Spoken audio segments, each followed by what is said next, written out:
All right. Good morning, everyone. I hope you can all hear me.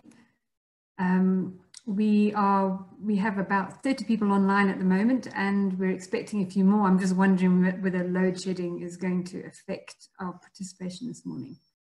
But I think we need to get started. So, my name is Harriet Davies-Mostert. I'm the head of conservation at the Endangered Wildlife Trust, and I'm really delighted to welcome you all to this live webinar on the open standards for the practice of conservation and the use of the Muradi software.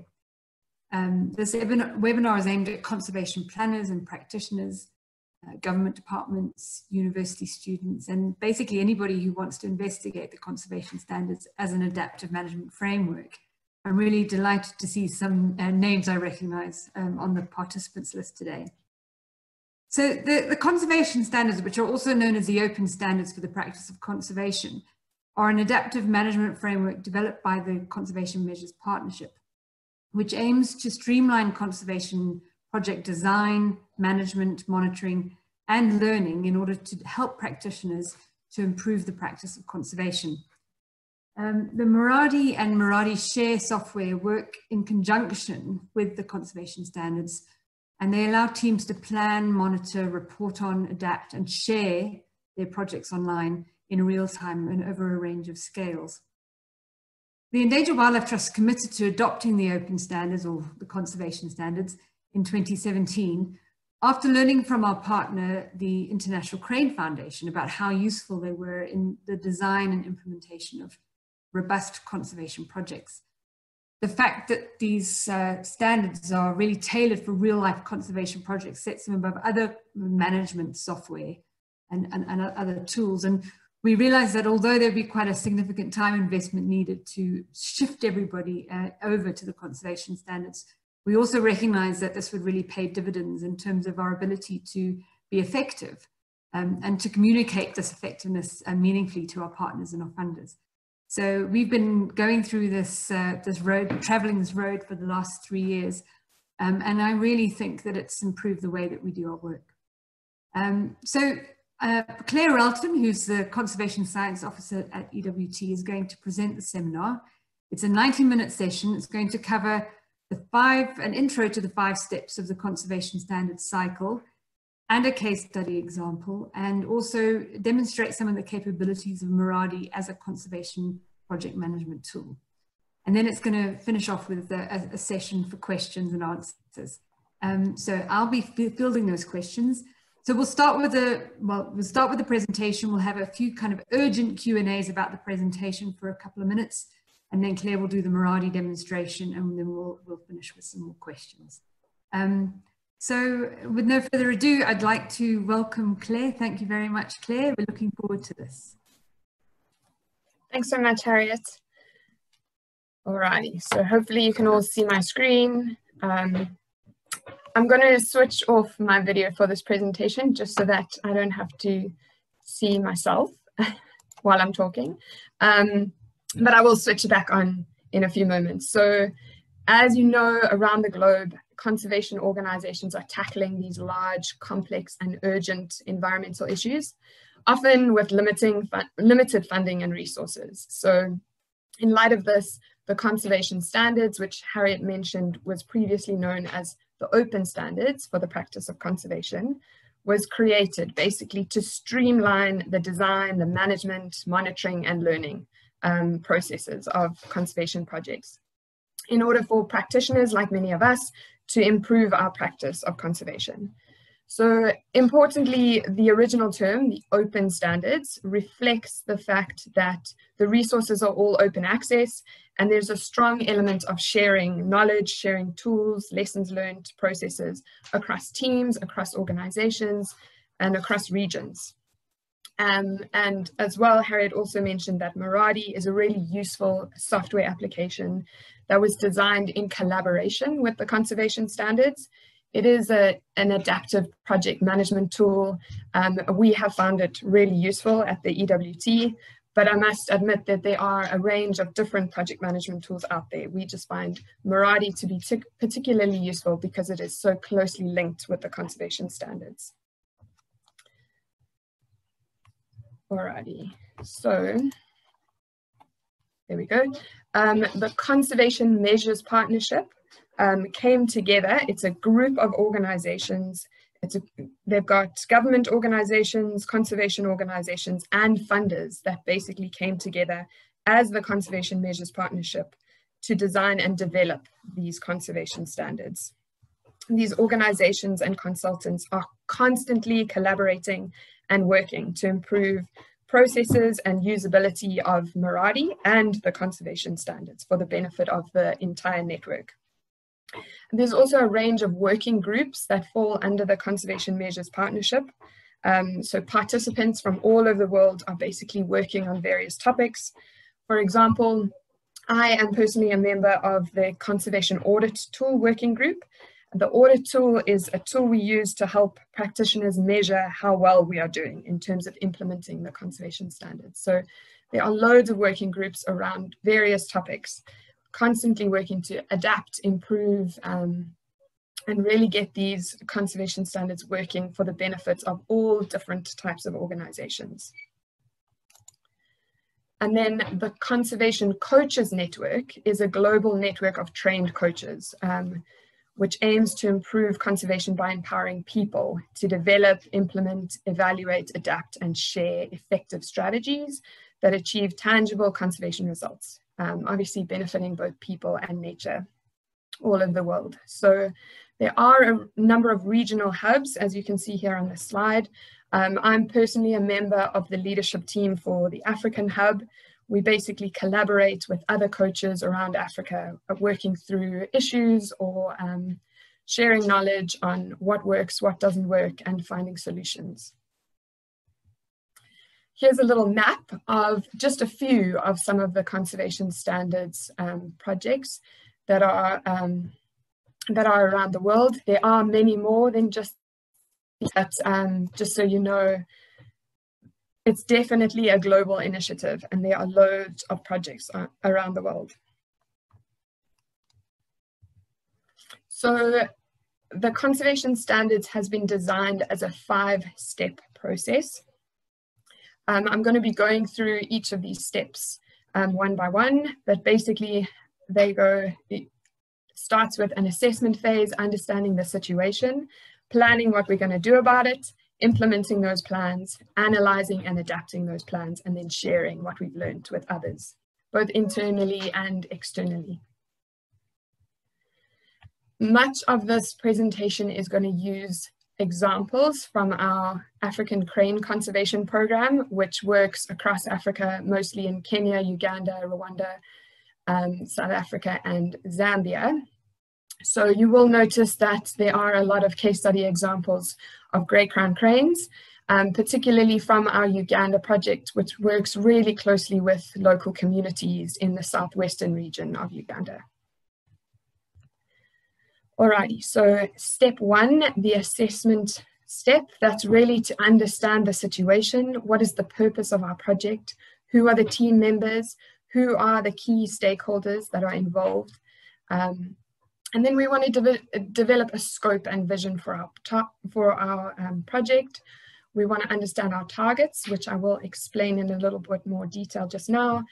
We want to understand the threats to those targets. And in general, we develop a model of this current situation on the ground. So just in a little bit more detail, here's a couple of definitions. The scope is generally a broad geographic or thematic focus of a project. So it can be geographic, it can be bound by a particular area, or it can be related to a particular theme. So for example, if you focused on the poaching of pangolins in Africa, your geographic scope may be all over the place. You might not have a specific area where you are working. It might be dependent on where those poaching incidents are taking place. So that project would generally have a thematic scope to it. In some cases, you can have projects with both a thematic and geographic scope, but it's generally the focus of the project. In Miradi, we use shapes and colors to depict various features. So the scope is generally reflected by this green block that you'll see in the course of this presentation. So just so you know, the scope is a green block. The vision statement is a description of the desired state or ultimate condition that a project is working to achieve. So what do we see happening in the future? What do we hope to see happening in terms of our species, habitats, communities? So, for example, the scope of our Uganda project is focused in southwestern Uganda, particularly focused on grey crowned cranes. And our vision statement is to reduce the decline of grey crowned cranes in the southwestern region of Uganda in collaboration with local communities and other key stakeholders. The next step then is to identify our conservation targets. These could be species, they could be habitats, they could be ecosystem services, but basically we need to identify what we care about from an environmental point of view. What do we want to protect? What do we want to improve the status of? So what are those key aspects of our project that we want to be focusing our effort? And then we also need to consider the human aspects of that project. Who are the key people, the key stakeholders, or the key groups that are closely linked to those conservation targets? And in Maradi, those are generally reflected by these brown ovals. They are called human well-being targets. So your conservation target is an element of biodiversity, so species, habitats, ecosystem services, generally within your project site. And those are the things that we have chosen to focus on within our project. And your human well-being targets in the context of a conservation project would be those aspects of human well-being that are affected by the status of your conservation targets. Generally, you want to set goals and indicators on each of these targets so you know how they're doing in space and time. Ecosystem services often sit in between human well-being and conservation targets. So there are obviously different forms of ecosystem services. You've probably seen this before: regulating, supporting, provisioning, and cultural ecosystem services. Generally, these services are provided when intact, functioning ecosystems exist. So as I mentioned, they generally sit between the conservation and the human well-being targets, and they're reflected by these sort of light brown boxes in Maradi. So here's a bit of an example here with our Uganda grey crowned crane project. We obviously care about grey crowned cranes, their wetland ecosystems on which they depend, as well as the surrounding catchment area. There are ecosystem services supplied by these particular species or habitats. So grey crowned cranes definitely have a cultural relationship with people in Uganda, and they provide then cultural services. Wetland ecosystems obviously provide water purification, and the surrounding catchment areas are essential for their livelihoods. So they need soil stability and fertility to be supplied by those surrounding catchment areas for the benefit of resilient livelihoods. So that we might care about certain components of human well-being, like health, access to clean water, that cultural identity. These are obviously not all of the human well-being targets that could exist in this project landscape, but those are the particular features that we have chosen to focus on within our particular project. Often, teams decide that they don't really want to separate the human well-being and the conservation targets, and they'd rather merge them together to show that they exist on the same level of priority and to show that these systems are so critically intertwined. So the system is really flexible. You can merge your human well-being and your conservation targets together. It doesn't have to sit in the format that it was originally designed. So just to know that there is some flexibility when it comes to the display of these situation models. The next step is then to identify how your conservation targets are doing. So we do something called a target viability assessment. So it is basically a measure of the target's resilience and resistance to change. So firstly, you need to identify those key characteristics that would define a healthy target. So how do we know that grey crowned cranes are doing well? We might want to measure something like breeding success or population trends in order for us to see change through time and understand how we are currently doing today and how we might be doing in the future. And then we need to identify how we physically measure those characteristics. What are those indicators? What are those methods? What are those protocols that we're going to use in order to measure those things? And then we'll be able to know how our target is doing now and what we hope to achieve in the future. And this would be the goal that we set on each of those targets. And we can, of course, link our target assessment both to our conservation and our human well-being targets. So here's a bit of an example here. We care about grey-crowned cranes. Today, they might be sitting in a fair condition. So you can see the little yellow tag on the side of that conservation target is got a little F in it, which means the indicator rating is fair. So we would basically develop a scale for what would we consider as a good breeding success for grey-crowned cranes. What would we consider fair? What would we consider good? And good generally means that it's stable and it's not decreasing, and it's without intervention from us, it would remain good. And then a very good condition is obviously a pristine, really well-functioning ecosystem. So we've identified our indicator, our key ecological attribute, that's KEA, that's your breeding success. That key ecological attribute is that thing that is most important to measure in order to look at the status of your conservation target. And then the indicator is reflected by the little purple triangle in Muradi. So the goal for this project might be something like, by 2023, the breeding success of grey-crowned cranes in southwestern Uganda increases from 0.23 to 0.5. So we would be going from a fair indicator rating to a good indicator rating in the future. Alrighty, sorry. The next step then is to identify what are those things that are impacting our conservation targets. So these are generally reflected by these little pink boxes in Muradi. These are your direct threats. They are primarily human actions that immediately degrade one or more of our conservation targets. So with grey-crowned cranes in Uganda, captive trade and illegal poaching is a common threat to them.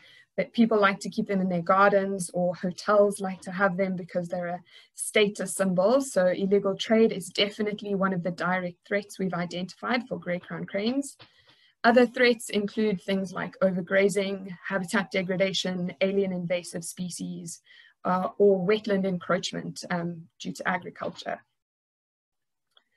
So on your conceptual model, or on the model that we are building with these features, we would identify what each of those direct threats are. So on this model example, we've got illegal trade, human disturbance at breeding sites, overgrazing and wetland encroachment, and unsustainable agricultural practices. And you can draw arrows to link particular things together as and when they impact each other. Then you can also rank and rate your threats. So you can prioritize your threats based on which are most important. And generally when we rate our threats, we rate them based on these three criteria. So scope, severity, and irreversibility are the three criteria we use. Scope is generally the proportion of the target expected to be affected by the threat within a 10-year period. The severity would be the level of damage to that target expected if current trends continue, and irreversibility is the degree to which the target can be restored if that threat is removed. So, for example, if your threat is alien invasive species, your irreversibility might be low because you could clear those alien invasive species and then rehabilitate that landscape and hopefully restore it to a functional system.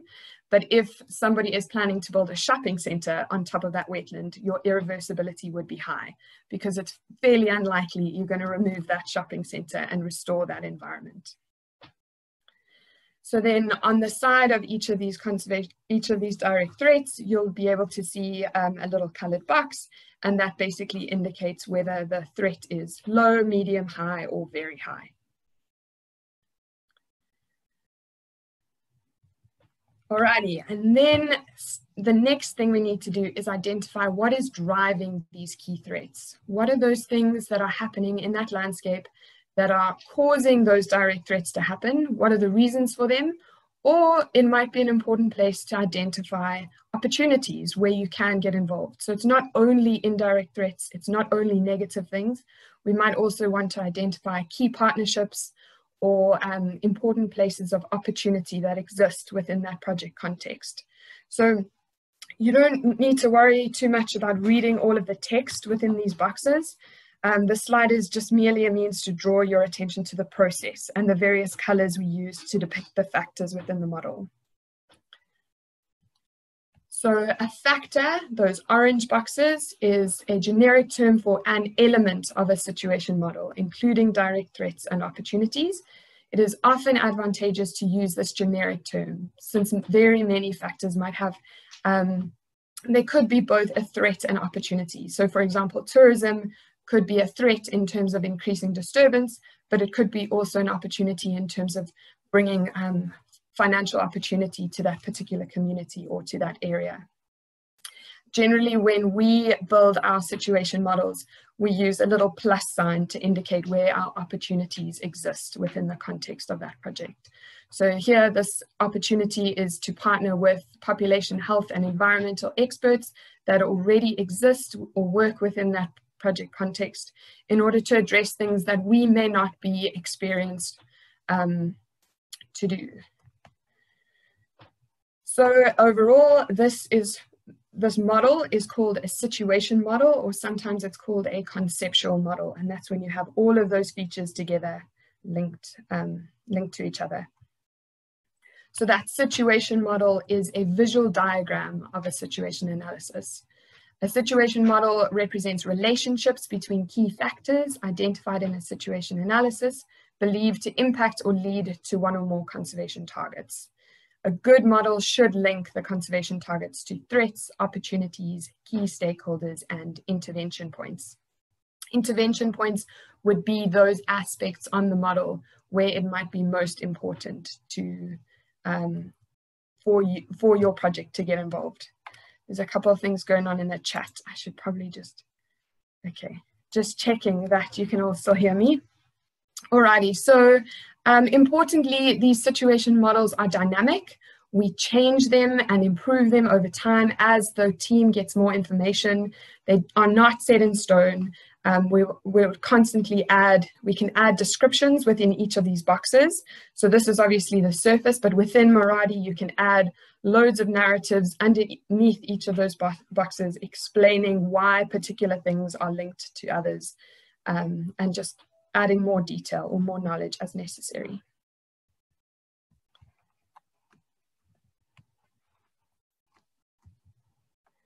Alrighty, so that was step one, the assessment step. We're going to move on to step two, which is about planning your goals and your strategies.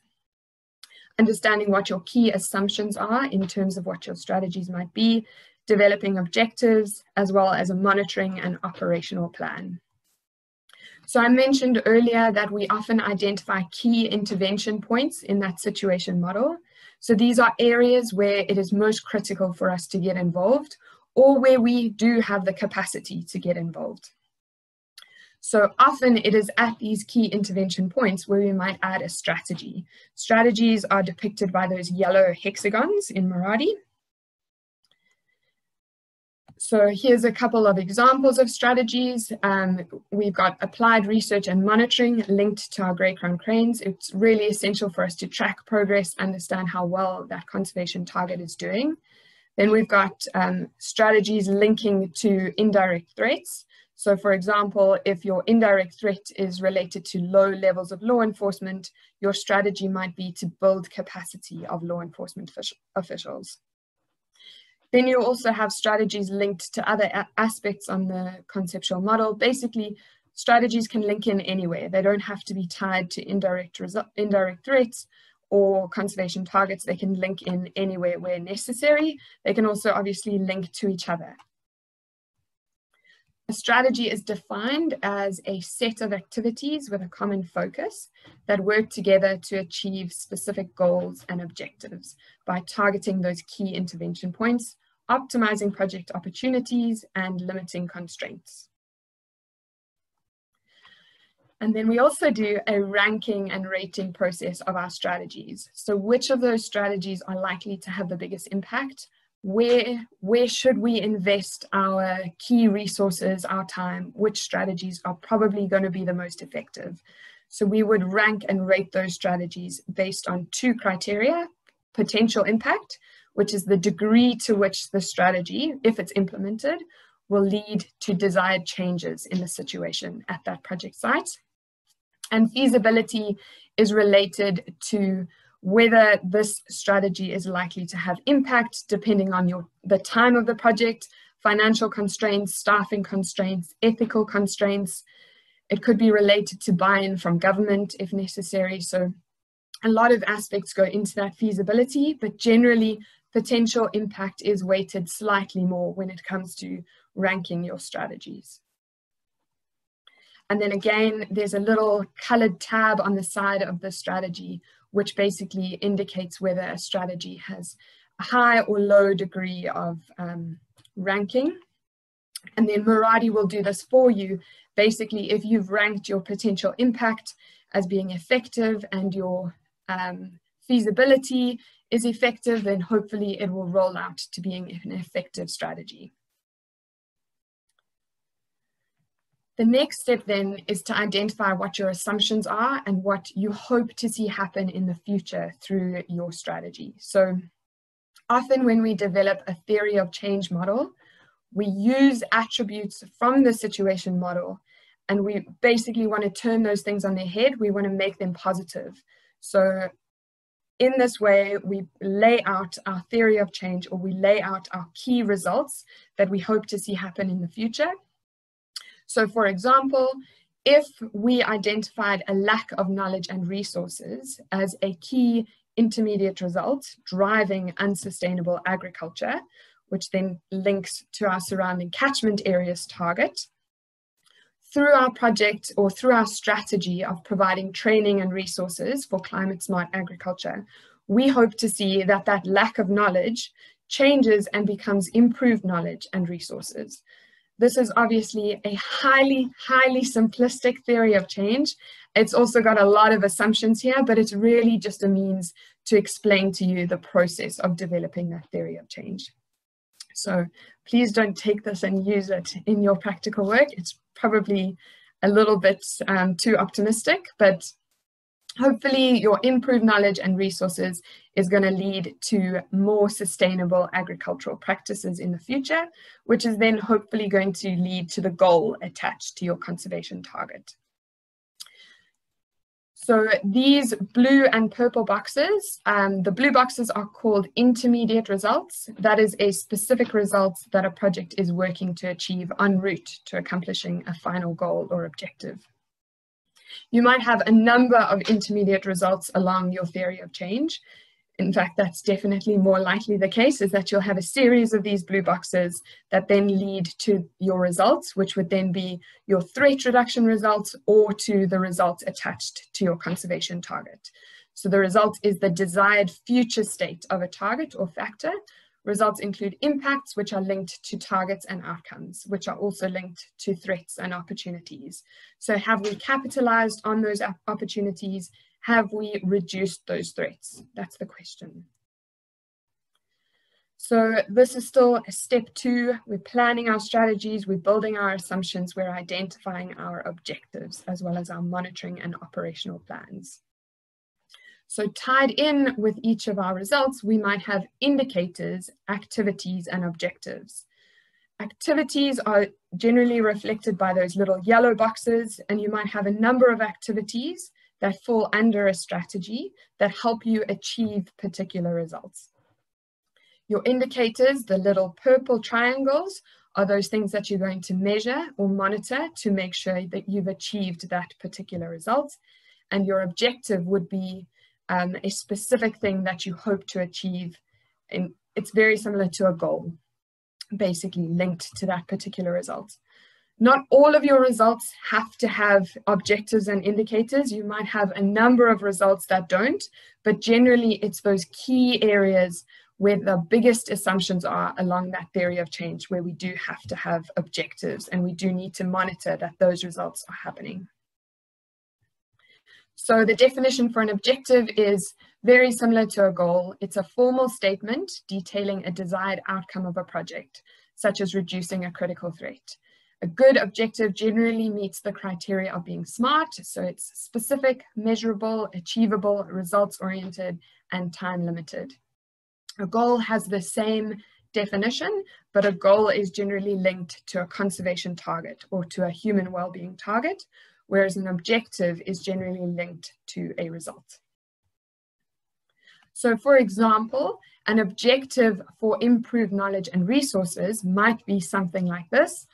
By June 2021, 35 local farmers in priority crane sites have completed climate smart agriculture courses and have all the necessary resources to implement climate smart agriculture.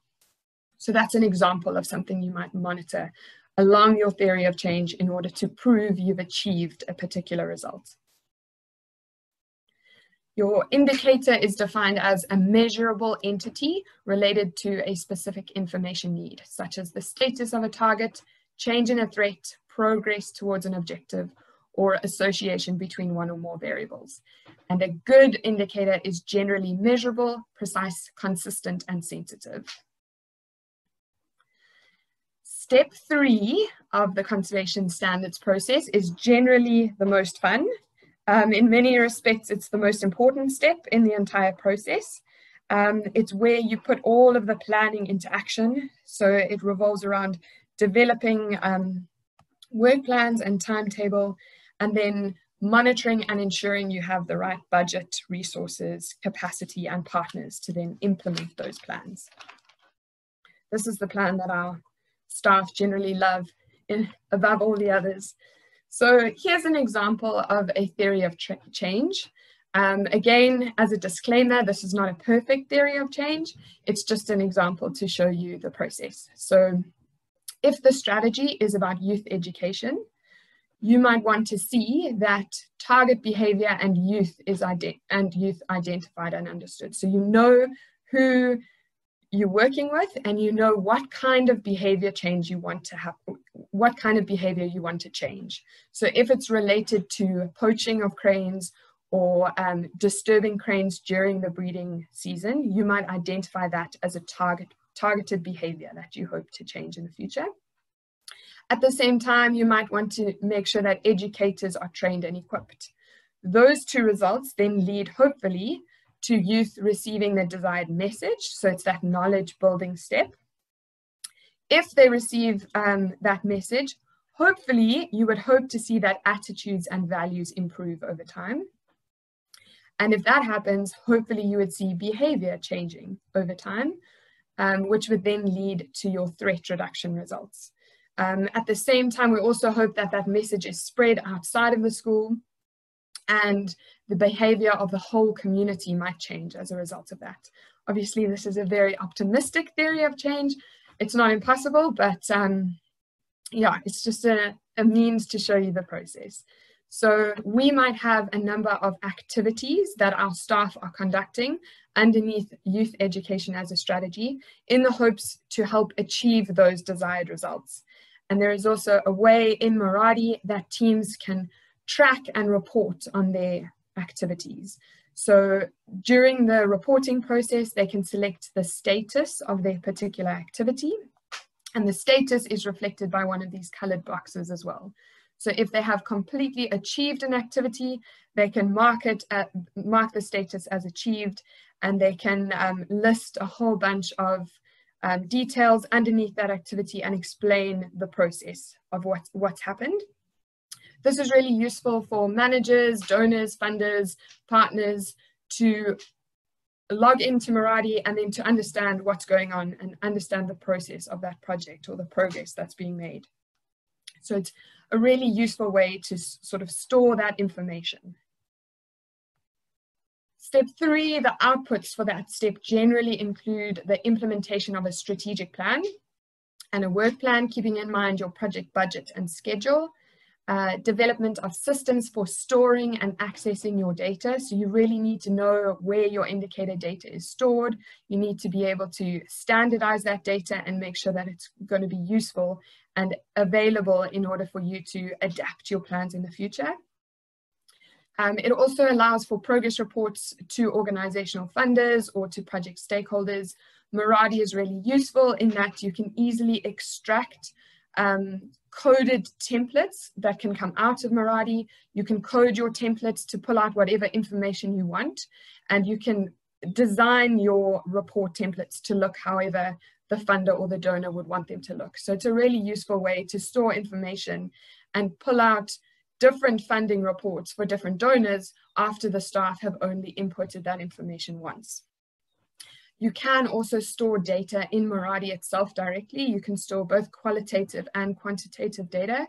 It is definitely not a data storage program necessarily, but you can often link Meraki to, and your indicators, to particular databases that you might have set up.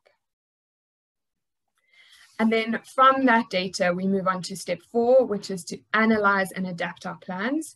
So we want to prepare and standardize that data and analyze and critique our assumptions. So if we looked at that theory of change again, are those results materializing in a way that we expected them to?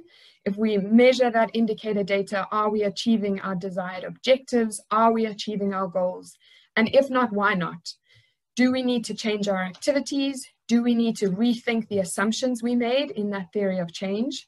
Are we doing the wrong strategy? Do we have the wrong partners? So these are all the kinds of questions we would ask ourselves during that analyze and adapting phase. And we really need to make sure that we are doing this regularly so that we are not wasting time, resources, and capacity doing things that do not work. So in the same way that you can report on project activities, you can also report on project results. So the little blue boxes, those intermediate results along your theory of change, can be reported on in the same way. So you can say whether you have achieved that particular result, and generally it's linked to an objective, but if your team collectively feels that your educators are trained and equipped, you could mark that result as achieved, and over time you can visually display the progress of a particular project in Meraki. So it's a really useful way for your team to take a step back and identify where they are in terms of their strategy. Are they achieving the goals that they hoped to achieve? And then to re-strategize if necessary. So the key outputs of that step 4 would be key project data being recorded, stored, processed, and backed up on a regular basis. And then to analyze those key project results and assumptions, to analyze your operational and financial data as well. How's it going in terms of your budget? Have you spent enough money? Do you need to spend more money? Do you need more funding? All of those are the types of questions you would ask during this phase in the process. Do you need more staff? Do you need more capacity? Do you need to bring in different funders? I mean, different partners that might have different expertise. And then the important thing is to document those discussions and those decisions that you make so that you can move on to step 5, which is then to share that information internally and externally. So Meraki is really useful in the sense that we can document a lot of these learnings in Meraki as a platform. We can store institutional knowledge in Meraki. So if we have staff changes, all of that information is there. We understand that thinking. We don't repeat mistakes that we've made in the past. And we can use Meraki as well to foster learning. We can share theories of change. We can share conceptual models in order to help other organizations or other teams to basically just learn the lessons that we've learned rather than repeating them themselves. So this is an example of what our Great Crown Crane Southwestern Uganda project looks like in Meraki. I will be doing a Meraki share demonstration after a short question and answer session. But just so you know, it's a great platform for us to store that information and then helps to adapt and re-strategize our plans in the future. It also helps teams, staff can go into Mirati Share, they can look at their theories of change, they can look at their activities, and they can understand where they're sitting in terms of that strategy. Okay, doke. So I'm going to stop sharing for a second and turn on my video. And Harriet, if you have any key questions, now might be a good time to ask them. Hi, Claire. Thank you very much for that excellent presentation. I've been monitoring the chat. I don't see any major questions there at the moment or anything in the Q&A. We should probably have reminded people that they can put stuff in there. But maybe we could take questions. Oh, do we have a hand-raising option on this call? I wonder. I'm not sure, actually. Yes, there is. Okay, thanks. If anybody, there we go. So Jamie, hi Jamie. Allowed to talk. There we go. I'm managing this. There we go. You're unmute. Great. Can you hear me now? Yes. Great. Claire, thank you very much. That was a fantastic overview of the process, and I was scribbling notes as I went through, so it made a lot of sense to me. I was interested in the point that who's involved when in the process. So you've identified stakeholders in the assessment phase, but there's also, feels like there's a suggestion that you'd actually be working out a lot of the connections at this point. And I wondered whether, is this with the kind of some sort of organizing group, some central group that's doing that work, or is it at that point, at that very early stage where you're involving all stakeholders to sort of work out what it is we care about, what are our targets, what's our scope, etc., etc. What point does the broader group of stakeholders get involved in informing the process? So ideally, those stakeholders would be involved from the beginning, particularly in terms of the development of that situation model. You want to understand it from the context of all of those different stakeholders rather than understanding the context from only your own perspective. So ideally, during the development of that situation model, you want to involve as many stakeholders as you can. Time and capacity doesn't always allow for that. We often have workshops where we go through this process step by step. And we try to involve as many key stakeholders as we can. But if that doesn't happen necessarily at that step, the important point is that you can adapt and improve that model over time as you gain more information from those stakeholders. Thank you. I think that's a really important point, that ideally you want to be adapting and improving the thinking behind your theories of change and your situation model through the course of your whole project. It's definitely not set in stone. Great, thank you, Claire. So there's a question in the Q&A from Andrew de Block. Cultural ecosystem services are particularly difficult to measure success in, especially quantitatively, although they are often claimed in conservation projects. Any comments on this, Claire?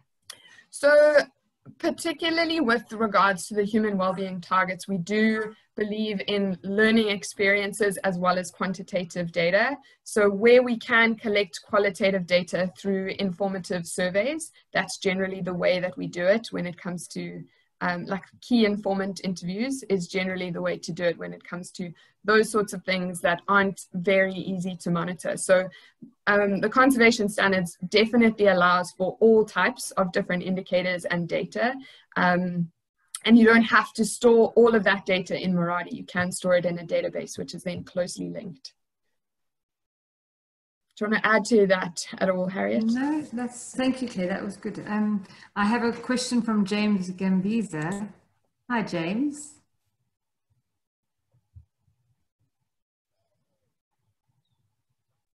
Hi, Harriet. Long time. How many decades? Long time. Yeah, nice to see you. 30. Yes, pleased to see you. Three questions, Claire. Brilliant presentation. The first one is actually not a question, it's a proposal. We would like to invite you to come and give a lecture to our, to give them a virtual lecture to our third-year students. Yes or no? Absolutely. Thank you. Pleasure. I'll tick. Then the next one is, the next two are just short questions. We operate in multifunctional landscapes, and obviously integrated monitoring would be one of the ideals. I know as Endangered Wildlife Trust, you don't just focus on endangered species. You were speaking of biodiversity broadly. I'm thinking about here, for example, people working within an agricultural sort of domain. How can we integrate using this, probably this tool, which can also cater for agricultural development, into almost a landscape scale monitoring, which involves diverse stakeholders and land users? That's the question. How can we do it? Because adaptive management is generally well accepted. And then lastly, you have had this one before. Just a reminder, is Miradi, how much does Miradi cost? Is it a once-off or subscription? Thank you. Alrighty, so to answer your first question, the conservation standards process is designed to work on multiple scales. So there are projects that exist that are really geographically bound. It's a small project, but then there are other projects that do work over a broader landscape. The cool thing about Miradi is that you can have several different projects linked together under a program, and you can tie those indicators together. So you can create little tags, or taxonomies they're called, where you basically link multiple projects together, and you can pull out loads of data into a sort of multi-project database. It's really useful for EWT in that way, because we are hoping to report both on a project and program level, but also to scale up that reporting onto the organizational level. So we have key indicators within our projects that we then scale up to report on that organizational level. So the process is definitely not restricted to a particular geographic scale. You can work across multiple scales, and that tagging attribute in Miradi is a really useful way in order to do that.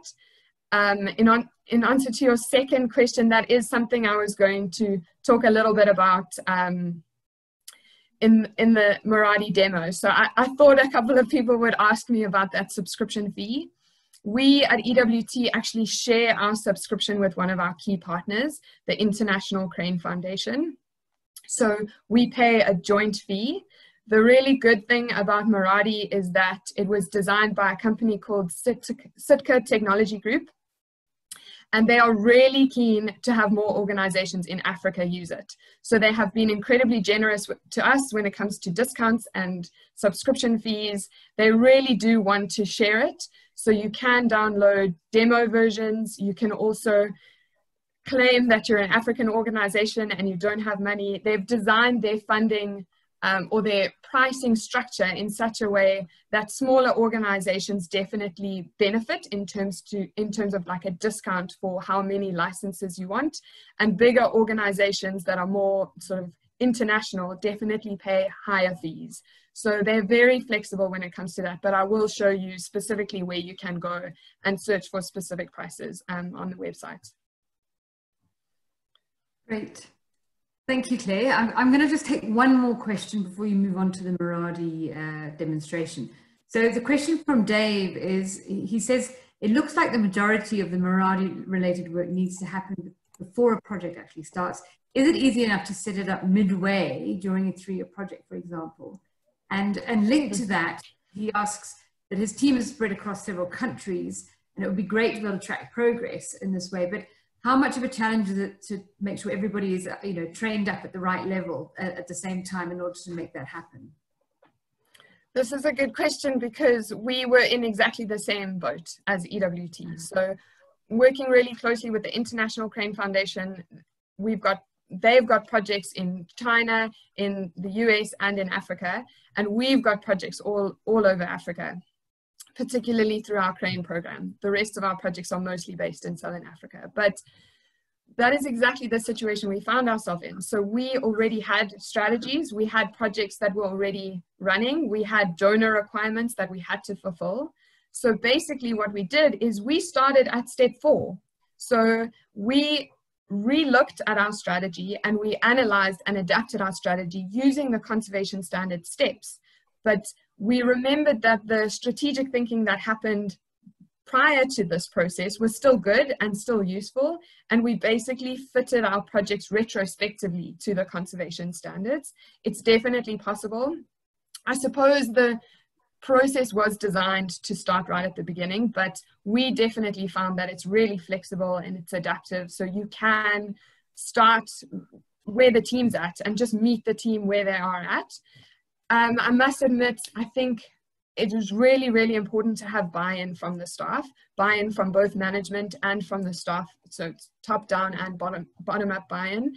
And when your staff are all involved and they understand and they're keen, it really makes a big difference. So we've developed a range of videos, and there are so many documents online. There's YouTube videos related to the conservation standards and Marathi. So in terms of building capacity, there are so many open access resources available to organizations that want to start using this process.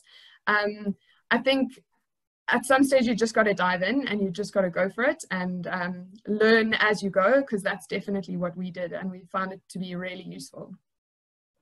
Great, thank you, Claire. I mean, I think I might just add on to that, you know, having been part of the top-down process, you know, I think we made a decision, as I say, 3 years ago, and it has taken time. You know, we mustn't underestimate the, you know, there is a certain sort of transactional cost associated with making this kind of decision and changing the way that you do things, especially for a large organization like EWT. You know, we have more than 100 staff and probably 70, 80 projects. So it was quite an undertaking. I think the thing I would add to Claire that's really important to what she has said is that we also had Claire, which I think was a really good and very essential decision that we made early on, is that we assigned somebody the role of making this happen. So we didn't try to fit it in between the cracks of all the other work that we were doing. It was, you know, Claire has been very dedicated and working across the organization to keep the process running, keep that momentum going, keep the buy-in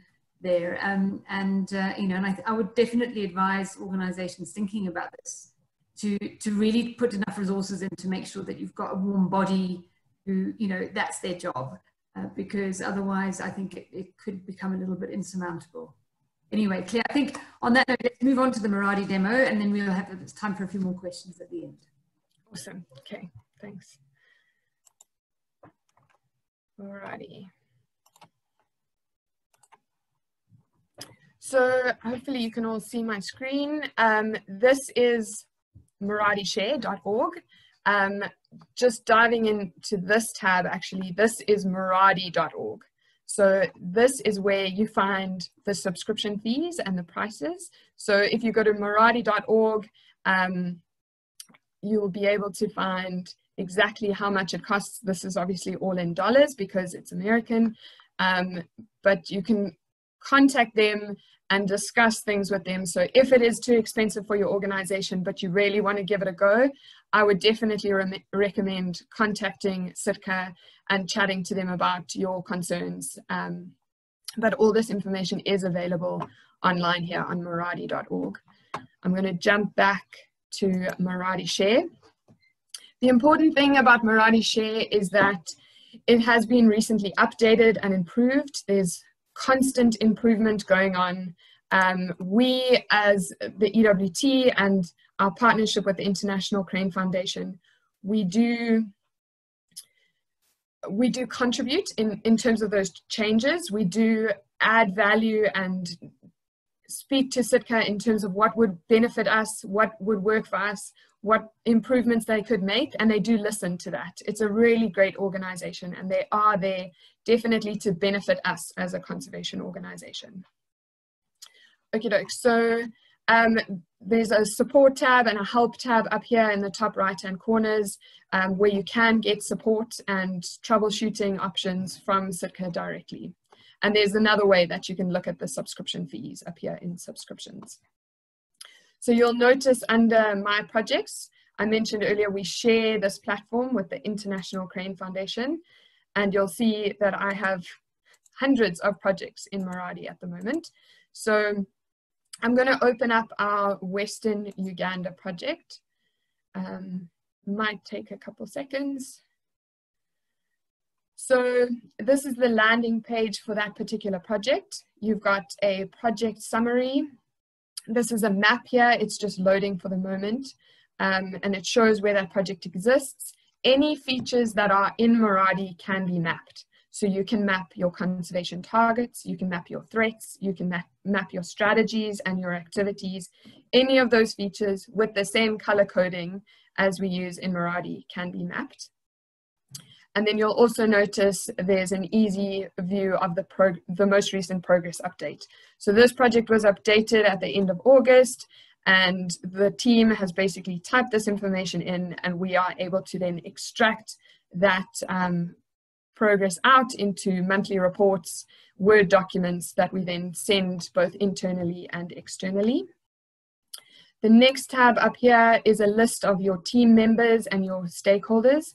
So you can add people to projects as necessary. This project is currently on private, which means that other organizations can't see it, but you can set your projects as public if you want to. And then you can add donors, you can add project partners, you can add anybody who has a Muradi Share license to this project. So you can see here, Annette Stewart from Bush Heritage Australia is a member of this project, and she's not even a member on our EWT ICF project staff. So anybody else can be added to this project, and you can obviously add and remove people as necessary. The other really cool thing is that this timeline tab means that all of the history of the project is also stored in Muradi. So it's recently been updated in September, but there's definitely old versions of this project that existed. So if somebody checks this project out, so basically there's two Muradis. There's a Muradi Share, which is what I'm showing you now, but then there's also Muradi Desktop, which is a desktop application that we use to basically build those situation models. I will jump across to Muradi Desktop in a moment, but basically you can check the project out into desktop to make changes and then check it back into Muradi Share so that the team has access. So just a note that all of those historic versions are saved on the cloud and they are accessible to you if the project changes dramatically, but you'd like to go back and see how things began in 2017, whatever the case is. You've got another couple of tabs here in terms of scope and location. Who are your human stakeholders? What are your biodiversity features? Protected area information. So there's spots on this page to collaborate and share all of that information. Your location tab is where the mapping happens. So as I mentioned, any of those features that you have in Muradi, threats, targets, strategies, they can all go onto that map. And you can add and remove shapefiles. You can draw shapefiles on here as you like. It's really useful.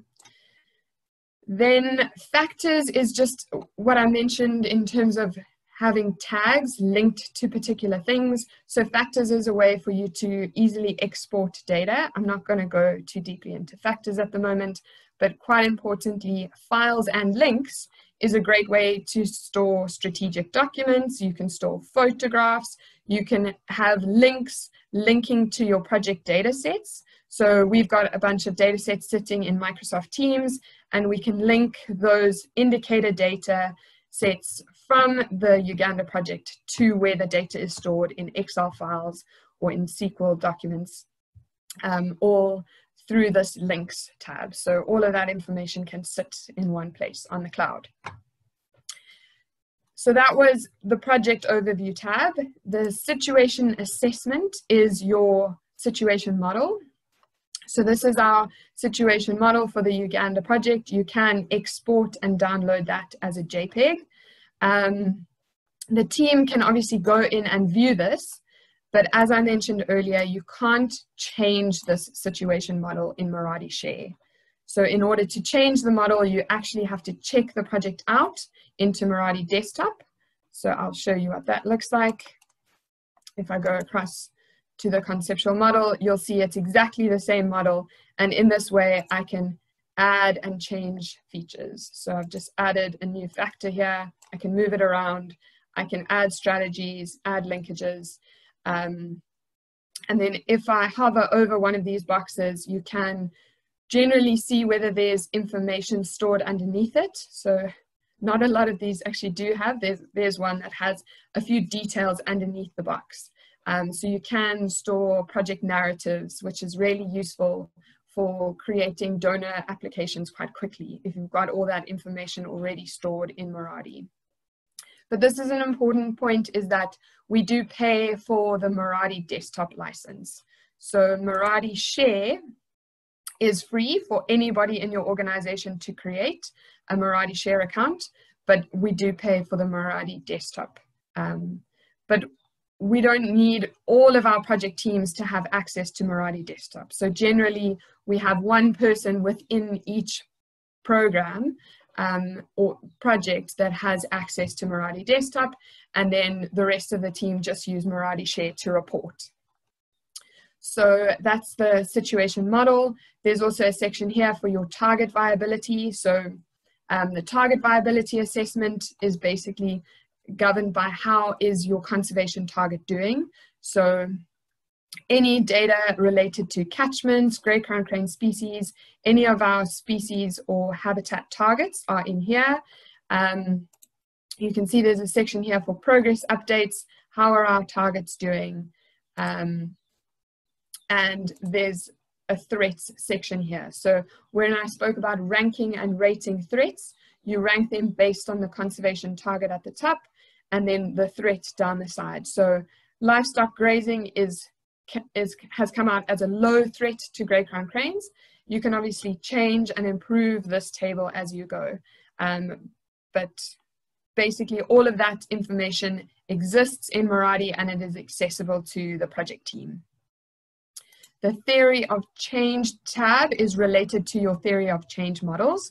So all of those results chains that we developed, the project teams can go in, they can export this as a JPEG, they can zoom in, they can have a look, view their theories of change. You'll see that there are a number of theories of change because we have multiple strategies within this project. But it's a great way for teams to just check and see where they are along their theory of change, how they're doing. All this information is obviously accessible to donors and funders if they do have access to the Meraki file. The results tracking is a way for you to report on those results. So I mentioned earlier in the presentation that you can report on how you're doing in terms of those results. So are we on track? Do we have issues? Have we partially achieved particular results? So all of those progress updates can happen in here, and you can add updates.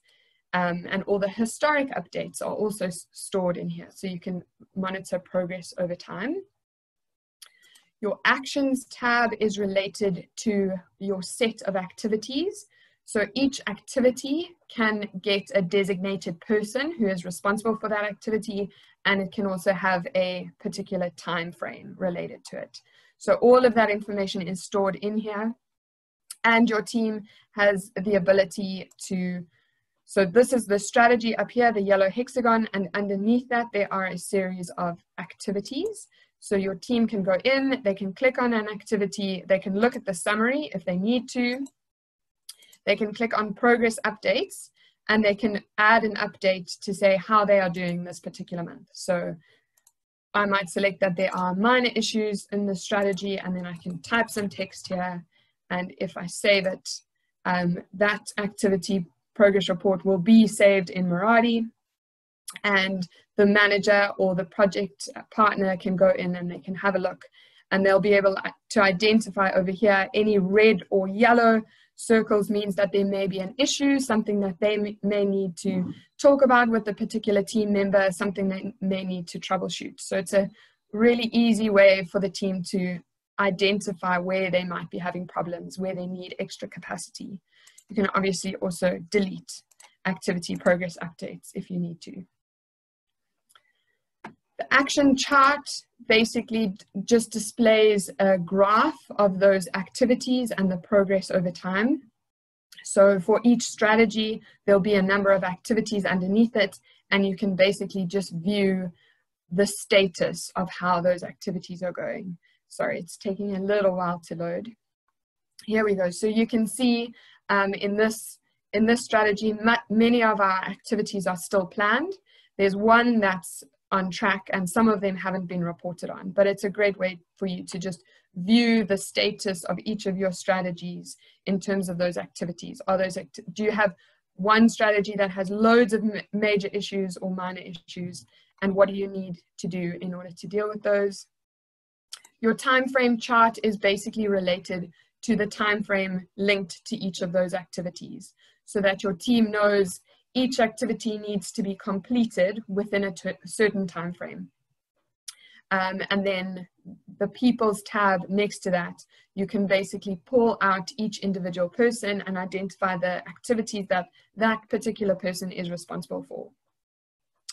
I won't go too deeply into that. I'll just show you progress as well. So action tracking is the same feature as was in Action, but results tracking is basically the area where you would report on your results. So are we achieving the results as we expected to? You can report on results and goals and objectives in exactly the same way. You can also report on your indicators, and if necessary, you can store indicator data within this results tracking section. So let me go down to where there's a, if I open up this one, you can see, open up this result, you can see there's an objective underneath that related to the number of partners identified, and then there's an indicator underneath that, which links to evidence. So within that indicator, I can add measurements, I can add documents, I can add qualitative data, basically just elaborating on how we're doing in terms of this indicator. So there's spaces for you to add each of those progress updates. Impact tracking is basically your conservation targets. So it's linked to your goals and your human well-being target goals as well. So how are we doing in terms of achieving our goals? What are our goals? And what indicators prove whether we've had impact on our goals or not? So that is Marathi. I'm going to stop sharing for a second, and I'm going to jump back in to another question and answer session. And then I've got a couple more slides to show you before we end off. Excellent. Thank you, Claire. I mean, I think it's quite a difficult task to sort of explain the scope of Marathi in such a short space of time, but I think you gave a really good overview. There are a couple of great questions in the Q&A, and I'm just going to start sort of from the small detail and sort of get bigger and put them in that sort of order. So Jamie asks, if you change an element within one of the tabs in Marathi, will it automatically update where the same element is embedded in other tabs? So for example, if you change the rating of a threat in the threat status assessment section, will it then appear as change to the theory of change or other places? Yes, it will. Okay. So that's a sort of technical question about the workings of Marathi. There's a couple of questions about sort of some additional sort of roles that Marathi can play. So the first is from Gabby, and she says, does Marathi have resource management applications? So for example, human resources and budget tracking. Yes, it does. So actually, I'm just going to share my screen again for a second. Sorry, I forgot to show this to you. So if I go into Marathi Desktop, this is one of our programs. It's a research project that the Wildlife and Energy Program is working on. And basically, we've got a strategy and we've got a number of activities underneath that. And you can link each of those activities to a person. And then you can link expenses and develop your budgets in Marathi. So this is all in Marathi Desktop. It's not in Marathi Share, so nobody can see this online. But there's definitely capabilities to do all of this. You can pull in donor codes, accounting codes into this and link it all to your project budget. So if, things change and you need to adapt and improve it, it's definitely accessible. All you need to do is check the project back out again and then make your changes in Marathi desktop. Sorry, I forgot to show that to you. It's quite important. Yeah, no, thank you. I'm aware of, there are certainly organizations in Australia that have pretty much put everything into and they're using it as a full-on sort of program management tool. So it's pretty adaptable. Okay, so on to the next question from Jonathan. He asks, when we do a planning process, how do we adapt with existing conservation plan documents? We usually do have existing documents that may not be relevant anymore, and he's looking forward to seeing the demonstration. I hope you enjoyed it, Jonathan. But yeah, so basically, you know, when you're doing the planning process and you've got existing documents that might be outdated or, you know, things that you have to incorporate, how does that work? So this is something that we're actually working on. We have a working group under the Conservation Measures Partnership to pull out your strategic plan from Marathi. So generally we have reports that come out. So it's a coded Word document that goes into Marathi and basically tells Marathi which features we want to pull out. So generally what we're doing at the moment is we're pulling out our monthly reports into a Word document and we then send that out to everybody. So what would be ideal and what is something that we're working on at the moment is to be able to pull out an entire strategic plan. So to pull out the project context, to pull out a situation model, to understand what the key threats are, to have all of that project narrative stored in Marathi and easily accessible to come out into a document. So that is a great way to keep track of your strategic plan, because as you change and improve things in Marathi, you can then just export out a new strategic plan. So it's a little bit complicated when it comes to the coding, but it's definite. There are templates that exist already that other organizations can then share with you, and that's how we learned how to pull out monthly reports. And the working group at the moment is working on what are the key most important features we need to be able to pull out of Marathi, and how do we develop this strategic plan template. There have been some developed already, but they're just working on improvements at the moment. One other thing I forgot about, sorry, I'm going to share my screen one more time. I forgot to show you that there are also, there's a shared projects tab up here. So our projects all exist under My Projects, but the shared projects are public access. So any theories of change that already exist, or any projects that have developed sort of a generic theory of change that might be useful for other organizations, they all exist under this shared projects tab. So there's a sort of organization called CAML, or the Conservation Actions and Measures Library. It's not an organization, it's a library of documents, a library of theories of change that is accessible to anybody who has a Marathi Share account. So just so you know, there's lots of stuff in here that's really useful that we have used to help us develop theories of change that we've adapted and improved. So you can search, for example, you can search for law enforcement. Whoop, I can't spell. Here we go. I really can't spell. So searching for law enforcement will then bring up anything that's related to theories of change related to law enforcement projects. Yeah, that wasn't related to your question, but I just remembered that I forgot to show that to you. So I think you interpreted the question slightly differently from the way I interpreted it, Claire, in that I think Jonathan was looking at it, you know, not how do you pull strategies out of Marathi, but rather, you know, you've got, for example, an existing strategy for reptile conservation for the Western Cape, for example, that's 5 years old, and how do you bring that into Marathi?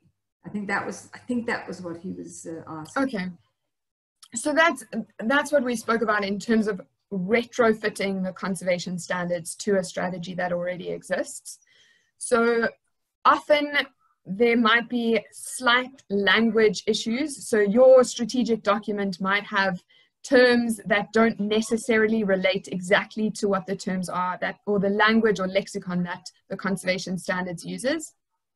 But often I have taken teams' strategic documents that already exist, and I've just adapted them slightly and pulled that information into Marathi, because generally, because the standards was developed by conservation organizations, generally it's the same sort of features that exist across both platforms. So I use all of our strategic documents to help guide strategic developments in Marathi as well.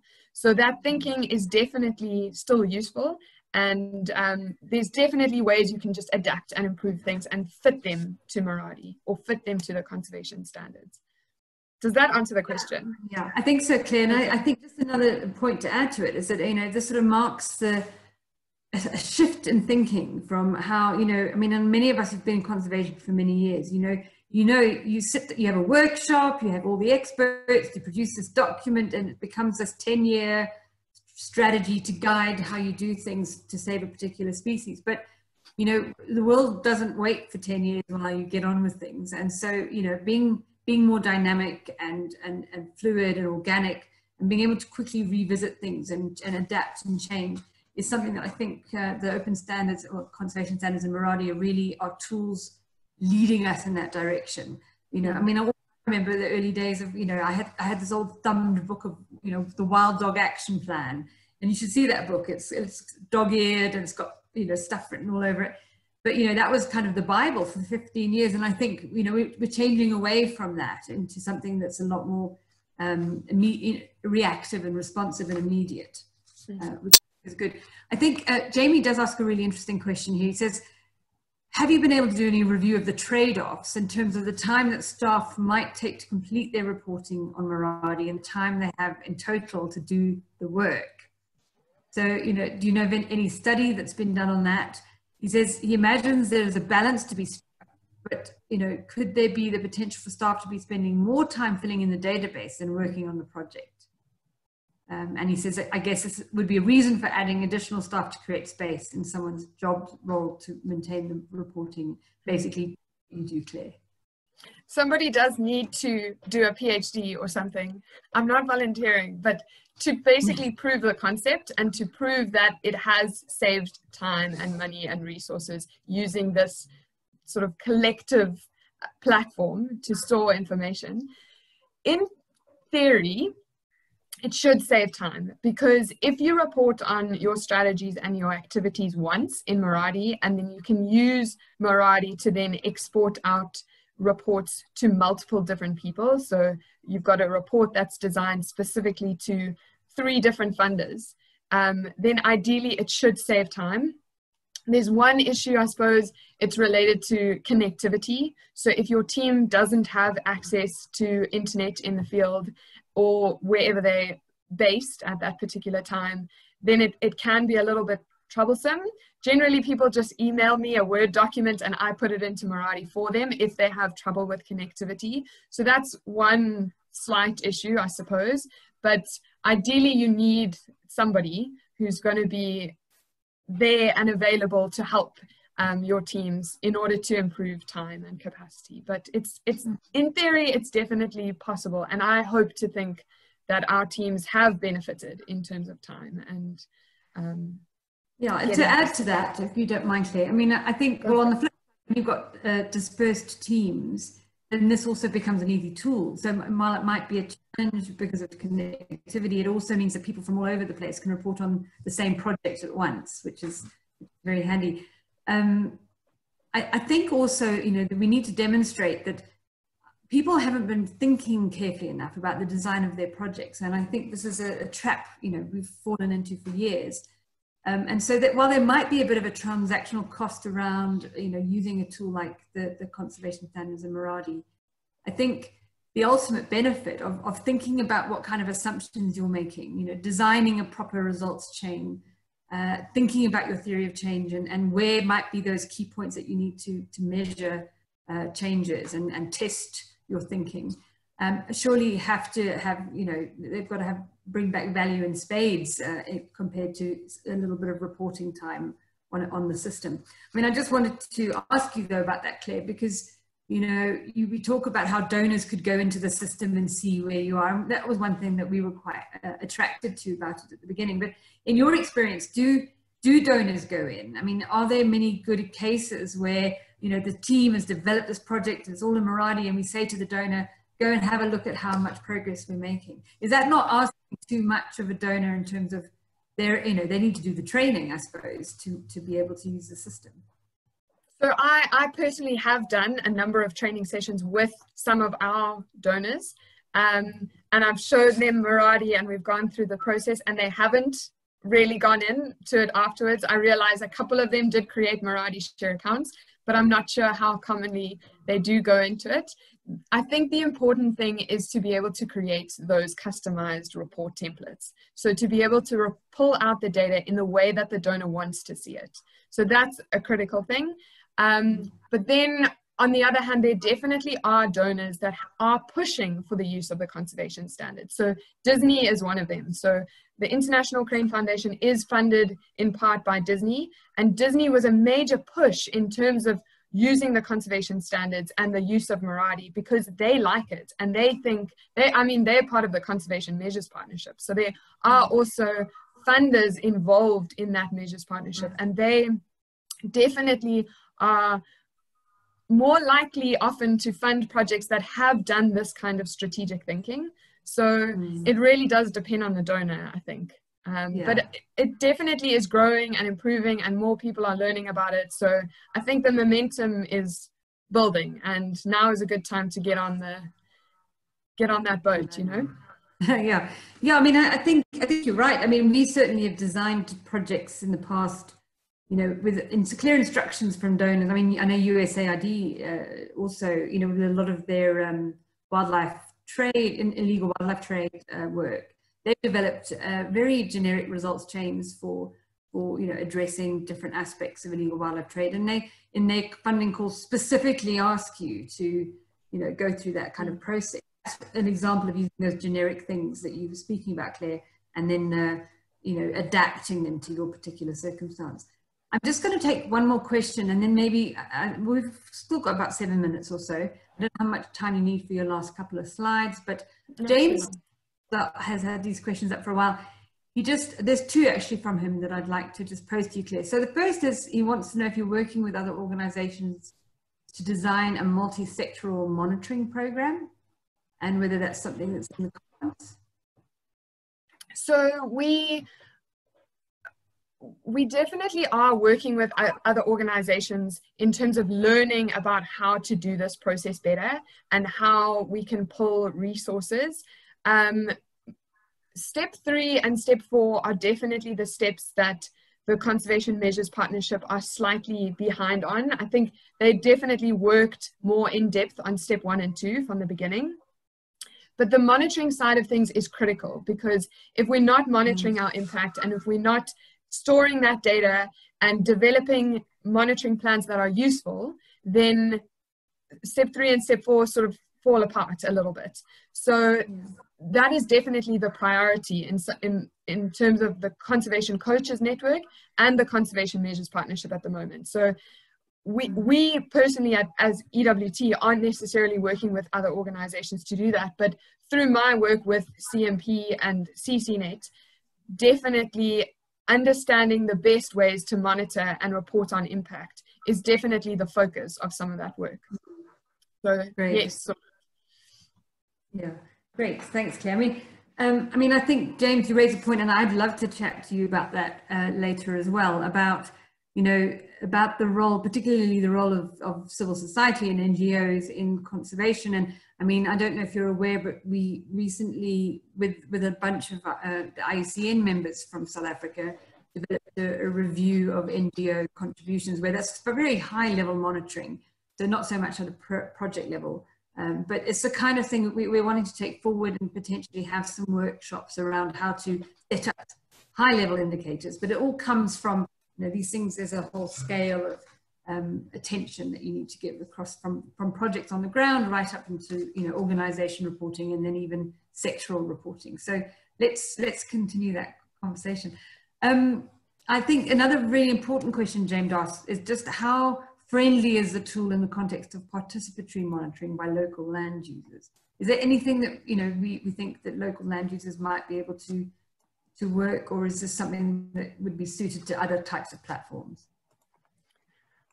Yeah, I definitely don't think the Marathi Share platform was designed for landowners. I think that is probably a different tool that you would use. We've developed apps and websites and pulled in certain features of the conservation standards or Marathi, but I wouldn't suggest that landowners necessarily have access. Something that we are trying to do though is identify those farms where we do have stewardship or improved management projects going on, and collectively looking at that data through our Marathi Share platform and mapping it. So providing access to those maps or access to how their particular portion of land might fit into the bigger scheme of things might be really useful. But in terms of creating a Marathi Share license for them, unless they're happy to import data, I'm not sure if it would be necessary and if it's the right platform to use. Yeah. Okay, I'm just going to, we've got a technical question from Philippa. Philippa, I'll type an answer for you there. And Kamweti asks if you could demonstrate how you could share a conceptual model with a group of stakeholders or the public. So that's simply just an exporting process, isn't it, from the software? So there's a little button to export it as a JPEG, and then you can basically just add it to a document or share it as it is, with a video or explanation as necessary. And that links back to the fact that donors now often asking to see those chains. So it's great to be able to pull that JPEG out and stick it into your funding proposal. Anyway, I think we're going to have to close the questions, but maybe, because I know, Claire, you've got 2 more slides and we've got 2 more minutes. So if you wouldn't awesome. mind. Okay, let me jump back in. Okay, so a lot of this slide we've already spoken about. So we, particularly at EWT, did notice that there were some barriers to the adoption and the institutionalization of the conservation standards. And I just wanted to make note of the fact that if you are thinking about doing this within your own organizations, you do need to allocate the time, the staff and the resources in order for it to be successful. Another thing we've already mentioned, and that organizational buy-in and engagement from senior management is really important during this process.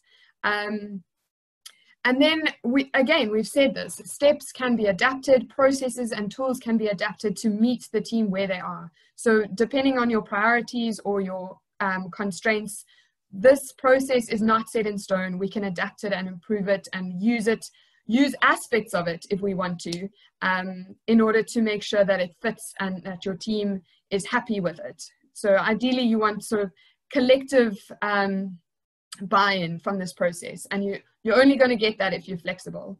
And then also something else we notice is that you need ongoing momentum. You can't just do one workshop and then expect teams to go in and report on things and work themselves. You need constant support, problem solving, mentorship through this process. And what's been really useful for us is the collaboration we have with the Conservation Measures Partnership and with the Conservation Coaches Network, because things are constantly improving and it's great to be a part of that global community as well. And then I just wanted to mention here that we do have training courses available. So us at EWT can offer 1 week full in-person training sessions where we can sit down with you and develop a case study, conceptual model, theories of change, monitoring plans, indicators. So we can do that with you. It is obviously got a fee attached to it, but there's also a basic introductory course, which can be a full 1-day in-person training, or because of the virtual world at the moment, we could do that over a course of 1-hour virtual training sessions with online support. So if you want to learn more, if you're really keen to get involved in this process, there's definitely ways to do that. So you can contact me and we can set you up with a training course that suits your needs. And there's lots of additional information available. So check out the Marathi Share organization website, check out CCNet Global. CMP is the Conservation Measures Partnership. All of this information exists online. It's open access. There's loads of resources you can download.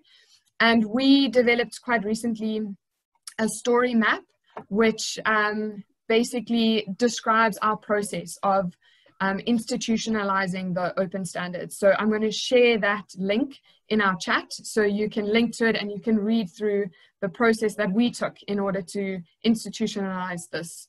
And it talks a little bit about those barriers, and it talks about how we came up with particular solutions for those things. And then finally, I just wanted to thank Harriet and Eve so much for helping with this webinar, and especially all of you for attending, and a big thanks to our donors who sponsored this webinar today. So thanks so much. Great, thank you, Claire. I think we're just 2 minutes over, so I'm not going to take any more questions, although we'll have a record of these questions and we'll be able to reach out to people. There was a question about whether the presentation will be shared. I assume that's right, Claire. We can share the presentation. Absolutely, yeah. And I think that there are a number of, sort of more technical questions that perhaps if people look at that storyboard that you did online, that might answer some of them. But we're very open to continuing conversations. I think this has been a learning curve for us. We're happy to share our experiences, and we look forward to working more closely with everybody on making conservation more effective. So well done, Claire. Thank you so much. And thanks everybody for participating. Let's make this the beginning of a conversation. Bye all. Bye, thanks so much.